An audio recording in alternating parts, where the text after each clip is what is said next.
There's not a society in history that didn't practice human sacrifice. Not one. I checked. Even the Scandinavians, I'm ashamed to say. It wasn't just the Mesoamericans, it was everybody. So that's what that is. Well, what's the point of child sacrifice? Well, there's no policy goal entwined with that. No, that's a theological phenomenon. And that's kind of the point I'm making. None of this makes sense in conventional political terms. When people or crowds of people, or the largest crowd of people at all, which is the federal government, the largest human organization in human history, decide that the goal is to destroy things, destruction for its own sake. Hey, let's tear it down. What you're watching is not a political movement, it's evil. So if you want to assess, and I'll put it in and I'll stop with this. I'll put it in non-political, or non-specific theological terms, and just say, if you want to know what's evil and what's good, what are the characteristics of those? And by the way, I think the Athenians would have agreed with this. This is not necessarily just a Christian notion. This is kind of I would say, widely agreed upon understanding of good and evil. What are its products? What do these two conditions produce? Well, good is characterized by order, calmness, tranquility, peace, whatever you want to call it, lack of conflict, cleanliness. Cleanliness is next to godliness. It's true. It is. And evil is characterized by their opposites. Violence, hate, disorder, division, disorganization, and filth. So if you are all in on the things that produce the latter basket of outcomes, what you're really advocating for is evil. That's just true. I'm not calling for a religious war, far from it. I'm merely calling for an acknowledgement of what we're watching, which is not what, and I'm certainly not backing the Republican Party. I'm not making a partisan point at all. I'm just noting what's super obvious. Like those of us who are in our mid-50s are caught in the past in the way that we think about this. One side's like, no, I've got this idea, and we've got this idea, and let's have a debate about our ideas. They don't want a debate. Those ideas won't produce outcomes that any rational person would want under any circumstances. Those are manifestations of some larger force acting upon us. It's just so obvious. It's completely obvious. And I think two things. One, we should say that and stop engaging in these totally fraudulent debates where we are using the terms that we used in 1991 when I started at Heritage, as if maybe, I could just win the debate if I marshaled more facts. I've tried that, doesn't work. And two, maybe we should all take just 10 minutes a day to say a prayer about it. I'm serious. Why not? And I'm saying that to you, not as some kind of evangelist. I'm literally saying that to you as an Episcopalian. The Samaritans of our time. I'm coming to you from the most humble and lowly theological position you can. I'm literally an Episcopalian, okay? And even I have concluded it might be worth taking just 10 minutes out of your busy schedule to say a prayer for the future. And I hope you will.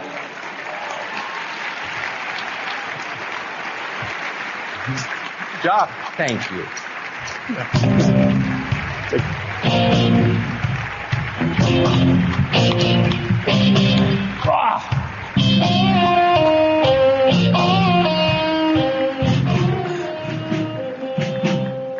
Oh man, the chance to interview Tucker Carlson. Do I have some questions?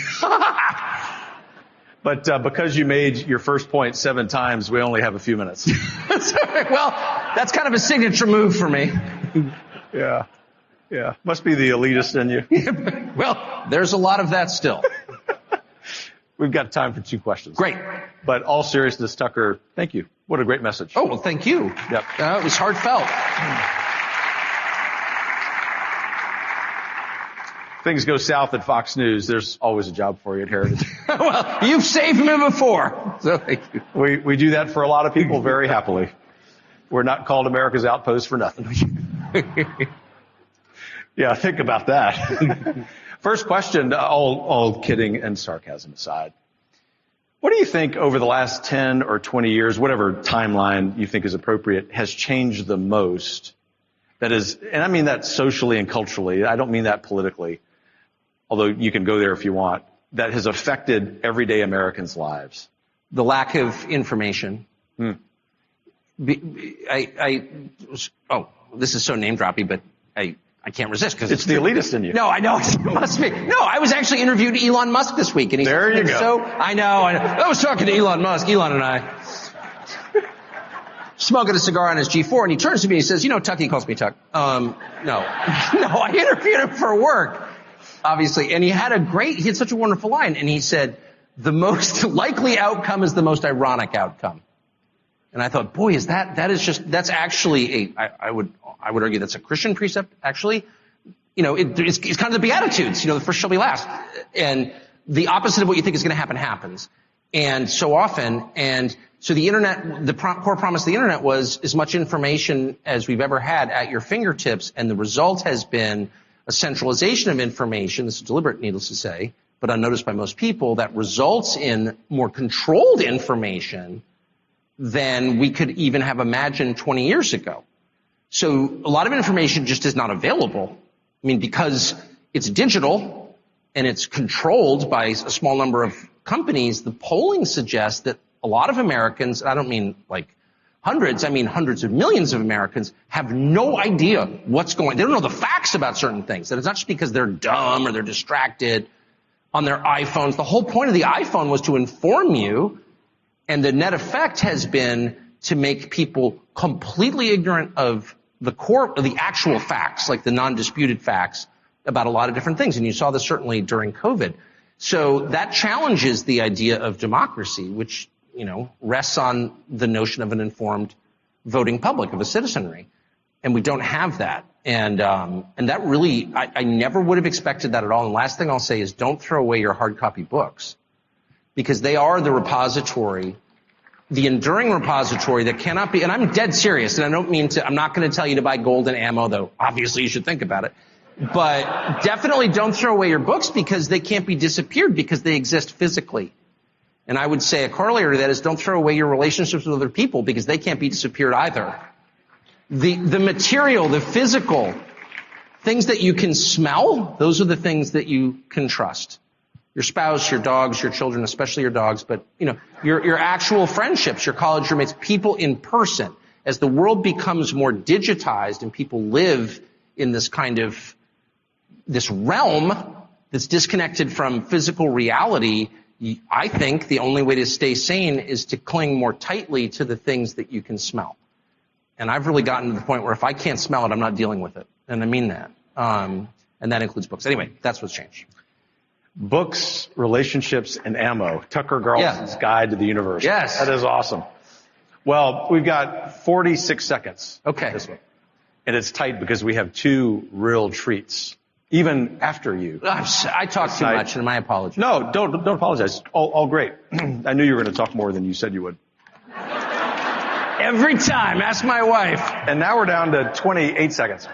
So when everyone wakes up tomorrow, whether they're staying here or they're able to go home, what should be top of mind for them to do in their local community? Oh, well, the very first thing you should do every single day is tell all the people you love that you love them, for two reasons. Because you do, and affirming things out loud makes them real. Words are the most important and most powerful thing that we have. And of course, I have an interest in saying that. If I sold Chryslers, I'd be like, cars are the most important thing. But words are, in the beginning was the word, and so articulate it. And that is also simultaneously an acknowledgement of a truth that we don't face, which is we don't know what's going to happen today. And we could die. That's the one thing that unites every person, is the certainty of death. And reminding yourself of that every single day will bring you, paradoxically, joy. I love you. That's the most important thing. What a wonderful response.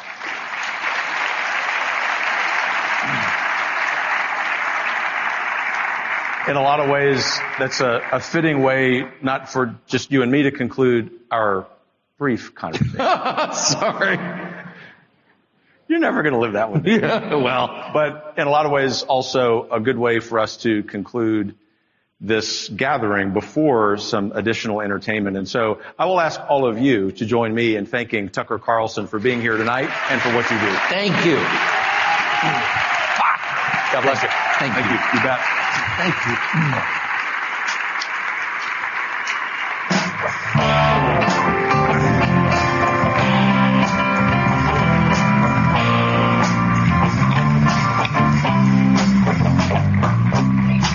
But we're not done yet. Thanks again, Tucker.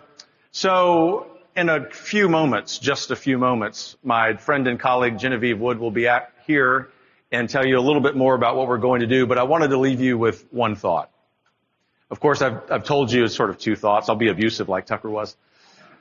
Thank you for being here tonight. Thank you for those of you who've been here for the last few days. But I'll cut to the chase in the interest of time because we have so much in store for you for the next little while. And that is every single time that Americans' backs have been at the wall. 1763, French and Indian War. 1776, you know that one. 1781, the first few hours of the Battle of Yorktown, if you know, weren't really a given. The War of 1812, I mean, right where we're sitting, basically, the British were here and the future of this young country was undetermined. Civil War, obviously, both world wars, the wars of more recent times, plus the political cataclysms that happen in a republic.